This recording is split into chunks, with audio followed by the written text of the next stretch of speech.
సంవత్సరాల తర్వాత దాదాపుగా వస్తున్నారు. మరి న్యాయ వ్యవస్థలో లూప్ హోల్స్ వాడుకోవడంలో జగన్ ని మించిన వాళ్ళు ఎవరు లేరు. 400కు పైగా వాయిదాలు ఉన్నాయి, 35 డిశ్చార్జ్ పిటిషన్లు. మొదటి నుంచి ఈ కేసుకి సంబంధించి 35 మంది న్యాయమూర్తులు బదిలీ అయ్యారు. మరి ఈ నేపథ్యంలో ఇప్పుడు కూడా అలాంటిది ఏమైనా వాడుకునే అవకాశాలు ఉన్నాయా? న్యాయ నిపుణులు ఏం చెప్తున్నారు? ఇన్ కేసు ఉంటే వారం వారం మళ్ళీ హాజరవ్వాల్సిందేనా? ఇప్పుడు అయితే ఇప్పుడు జరగబోయేటువంటి విచారణ కేవలం అతను 6 సంవత్సరాలుగా విచారణకు హాజరు కాలేదు కాబట్టి కేవలం ఈరోజు అటెండెన్స్ మాత్రమే ఉంటుంది.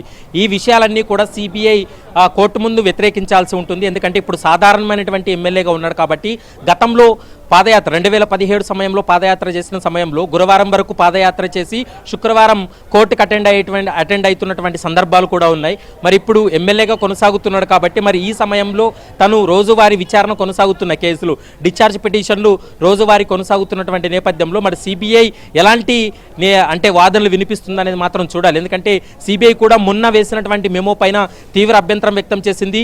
వీడియో కాన్ఫరెన్స్ ద్వారా అటెండ్ అవ్వడానికి కానీ లేదా వ్యక్తిగతంగా విచారణకు హాజరయ్యేందుకు వెసులుబాటు ఇవ్వాలి అనేటువంటి అంశానికి సంబంధించి సిబిఐ వ్యతిరేకించింది. కాబట్టి మరి ఇప్పుడు జరగబోయేటువంటి విచారణ తర్వాత ఎలాంటి నిర్ణయం తీసుకోబోతుంది అనేది మాత్రం చూడాల్సినటువంటి అవసరం ఉంటుంది. ప్రస్తుతం అయితే మాత్రం ఒక 5 నిమిషాల వ్యవధిలోనే 2-3 రోజుల నుంచి వైసీపీ ఒక హడావిడి చేస్తోంది కదా. ఫ్లైట్ ఎప్పుడు ఎక్కుతారు, ఎప్పుడు దిగుతారు, ఆయన టూర్ షెడ్యూల్ అన్ని ఎప్పటికప్పుడు లీక్ చేస్తూ ఒక సెక్యూరిటీ రీజన్స్ ని హంగామా చూపించే అవకాశం ఉందని చెప్పి కొంతమంది అనుమానిస్తున్నారు. ఈ బూచీలు కూడా చూపించేందుకు పక్కా ప్లాన్ వ్యూహంతో వెళ్తున్నారు అని. ఎగ్జాక్ట్లీ, ఎందుకంటే మనం నిన్న చూసాం, షెడ్యూల్ కూడా చూసాము.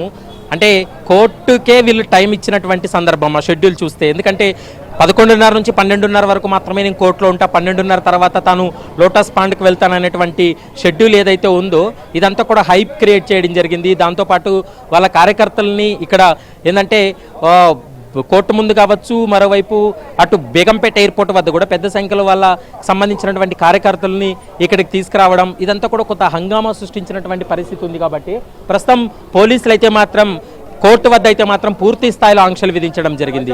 ఎవరు కూడా ఇతరత్ర అంటే పార్టీకి సంబంధించినటువంటి నేతలు కావచ్చు, ఈ కేసుకు సంబంధించి జగన్మోహన్ రెడ్డి చూడడానికి వచ్చినటువంటి వాళ్ళని ఎవరిని కూడా ఇటువైపు అనుమతించట్లేదు. వారందరినీ కూడా పంపిస్తున్నారు.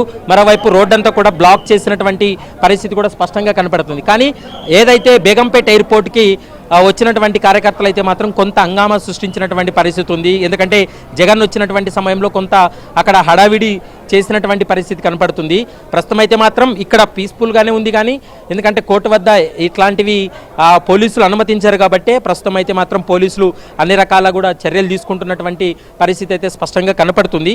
మరికొద్దిసేపట్లో అంటే దాదాపు 6 సంవత్సరాల తర్వాత మొదటిసారి సిబిఐ కోర్టుకు జగన్మోహన్ రెడ్డి విచారణకు హాజరు కాబోతున్నాడు. అటెండెన్స్ తర్వాత ఇక్కడి నుండి అంటే అటెండెన్స్ తర్వాత అతను వెళ్ళేటువంటి అవకాశం అయితే కనపడుతుంది. ఇప్పుడు మీరు ఇప్పటి వరకు అన్నట్లుగా ఇప్పుడు సాధారణ ఎమ్మెల్యేగానే కొనసాగుతున్నటువంటి పరిస్థితి ఉంది. కాబట్టి సాధారణ ఎమ్మెల్యేగా ఉన్నటువంటి సమయంలో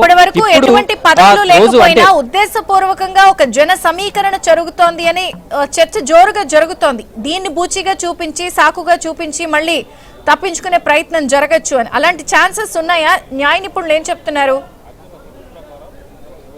అదే వీటన్నిటినీ కూడా న్యాయస్థానం ఎప్పుడు కూడా పట్టించుకోదు. కేవలం న్యాయస్థానం ఏం ఆలోచిస్తుందంటే నిజంగా సీఎం పదవిలో ఉన్న ప్రజా సంక్షేమాలకు సంబంధించి ఏదైనా కార్యక్రమాల్లో అతను బిజీగా ఉన్న సమయంలో కోర్టుకు రావడానికి ఇబ్బందికరమైనటువంటి వాతావరణం ఉంటే తప్ప వెసులుబాటు ఉంటుంది తప్ప మిగిలినటువంటి అంశాలకు వెసులుబాటు అనేది ఉండదు. ఇప్పుడు సాధారణమైనటువంటి ఎమ్మెల్యే ఒక పులివిందులకు సంబంధించినటువంటి ఎమ్మెల్యే కాబట్టి ఎంత జన సమీకరణ వచ్చినా ఎంత ఇబ్బంది ఉన్నా ఇప్పుడు ఎట్లాగో కోర్టుకు అటెండ్ అవుతున్నాడు, పోలీసుల బందోబస్తు ఉంది.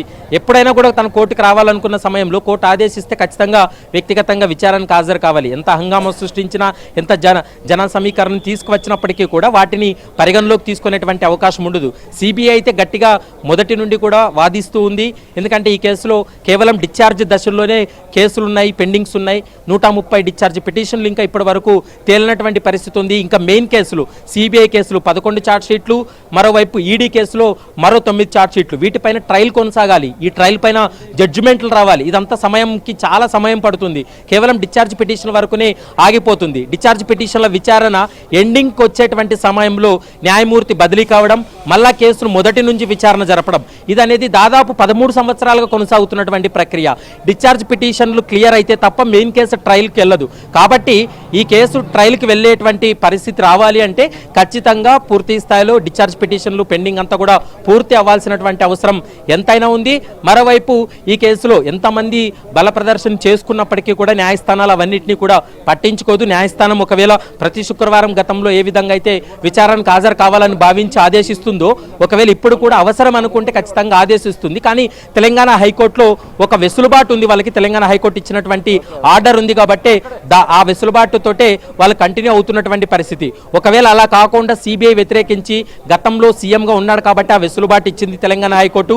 ఇప్పుడు సిబిఐ హైకోర్టుకు వెళ్ళి అది వెకేట్ చేయించాల్సి ఉంటుంది. ఈ వెసులుబాటు ఏదైతే ఉందో అది వెకేట్ చేయిస్తే తప్ప తను వ్యక్తిగతంగా రోజువారీగానా లేకుంటే వారానికి ఒక్కసారి గతంలో శుక్రవారం ఏ విధంగా అయితే విచారణకు హాజరయ్యాడో ఆ విధంగా విచారణకు హాజరు కావాలనేది సిబిఐ కోర్టు తర్వాత నిర్ణయం తీసుకునేటువంటి అవకాశం ఉంటుంది.